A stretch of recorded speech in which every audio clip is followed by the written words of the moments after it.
1620 is a hot topic though these days, so I want to talk to you about how much it actually cost me to get to 1620 and if it's even in the cards for you to do so as well.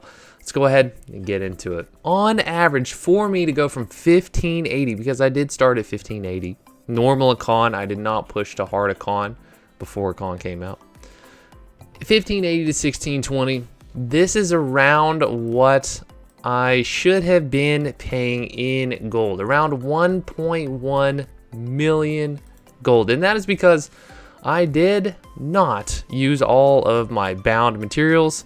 I did buy some leap stones, quite a bit of leap stones. I didn't buy many reds. I did buy some blues, and I'll get into that in just a second. And of course, no matter how you make or buy your Rayhaws, you still have to pay gold for them, so that's why I have 0 here. I did not have to buy any shards. I did not have to buy any solars for honing my weapon either. So this would have been pretty representative if I would have had average luck just getting to 1620 in the most efficient way possible. It would have been around 1.1 million gold. And I know that 1.1 million gold does sound like quite a bit, but in the truth of it, if you were at 1580 when a con released and you've tried to get to 1620 by the time Voldak releases, which would have been in around 16 weeks time, that's pretty reasonable if you are honing one person. If you're trying to hone your whole roster at 1620, that shit ain't gonna happen, guys, okay? It just takes way too much gold, way too many resources, ain't gonna happen. But if you're just honing one person, that is definitely in the realm of possibility to get to. The biggest factor are the materials. And of course, the most efficient way to play is doing 2 chaos dungeons, 1 guardian raid per day, doing all your queues. That is how you're going to get the most materials, but not everyone wants to play like that. So for me, I know I was not playing that way in the beginning.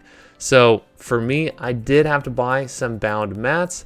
Granted, I do have a couple of weeks left to go, but I'm a very task-oriented individual, and I wanted to mark it off the list. For what it actually cost me, real time, real life, it cost me 1.6 million gold.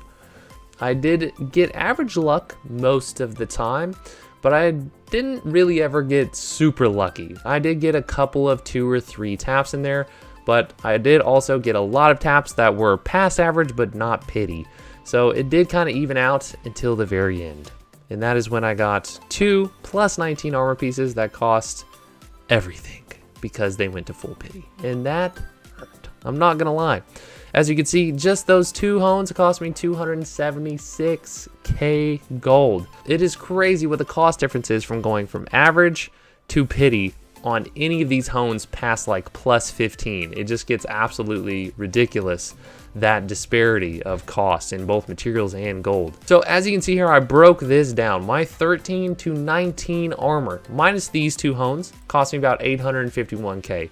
That's not too far from average, and this is what it looked like. Now, some things to consider. I did buy a third of these leap stones, and I bought 3 stacks of blues along the way, which the blues were about 15k. The 1/3 of those leaps, which is about 2,000 leap stones, that is where it got really expensive, considering I did buy these, depending on where I was in the journey here, anywhere from around 90 gold per leap stone to around 150, which was where it was at when I pitied these 2 armor pieces. So that's where a lot of that gold went, and into the cost of rushing to get to 1620, which I still would not advise you to rush to 1620. But at the same time, I do have a lot of spare gold, and I knew this going in, so I've been saving gold for a while for this. Now, on these 2 armor pieces, it cost me 276k just for these 2 hones. So altogether, it actually cost me around 550,000 gold just to go from 1615 to 1620, just for a little bit of insight there. But it was unfortunate that I pitied both of them. I had average leaps as far as my bound leap stones were concerned, and then I just rage honed afterwards, and I bought all the leaps and the 1 or 2 stacks of blues that I needed as well to finish off those 2 pieces and get to 1620. But that's how it goes sometimes. It's okay. For my weapon, from 14 to 19, I got about average luck. It's very close to that. My plus 18 was my most expensive one. I got it to like 80%, and then I like 3-tapped my plus 19. My plus 20 weapon alone was 186k. You do not need to get a plus 20 weapon, but man, that glow, I'm definitely going for plus 22 in time. I want the red and white glow, but that blue and white glow is so sick. I had to go for it. And again, I've been planning for this for a long time, so I have plenty of gold to do so. And some more things to consider with the 20 weapon is I bought half of the leaps to get there in about 6,000 reds. Now that 6,000 reds, that was about 30k, because a full stack of reds is around 50k right now, which is insane. So just tack on that extra 30k and half of those leaps, and it probably would have only cost around 90k or so to get. Right now, buying materials to hone is insanely costly. So I would, if I were you, not do that at all costs and get as many bound materials as you can and hone as far up as you can in that way, instead of buying any tradables, because the cost of rushing is real. And this is why it cost me 1.6 mil instead of something closer to 1.1 or so. That difference can almost be solely made up in buying those unbound materials.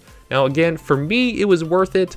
I do not regret it at all. I'm glad she's a 1620, and again, we're going for a plus 22 weapon, hopefully within the next 3 weeks. I've almost gathered enough materials to go to plus 21, so hopefully we get a fortunate with at least average luck, and we can get that plus 21 pretty soon, and then moving on to plus 22. So that is my experience in honing to 1620, and yes, that does seem like a lot of gold, guys, but at the end of the day, if you are even close to this level, you have a 1600 character, 1580 character, you're likely going to have alts at around at least 1520 or 1540 that are bringing in well over 10k worth of gold per week. So you're likely bringing in around 100,000 gold per week, somewhere in there, and this cost would mitigate that. But at the same time, it might not even be worth it for you. You don't even want to hone to 1620 and do hard Voltaic, which is totally cool.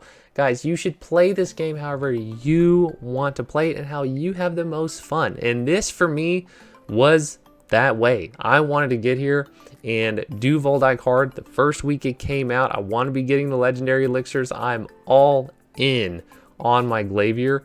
And so this was totally worth it to me, and I do not regret it at all. Not even after the 2 pity hones. I was like, well, it's done. That's good. Now I can move on and just start saving more mats for the next honing session, which I'm still saving for, but very excited to continue to push her even farther. I absolutely love playing my Glavier, and again, I don't regret pushing to 1620 at all. But this was my experience in getting to 1620. So guys, let me know down in the comments if you're 1620 or you're headed to 1620.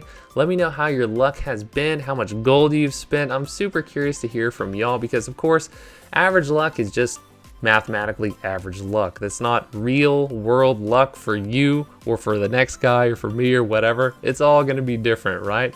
And that's kind of the fun in it, and also some of the sadness. And make sure and subscribe to the channel if you like Lost Ark content.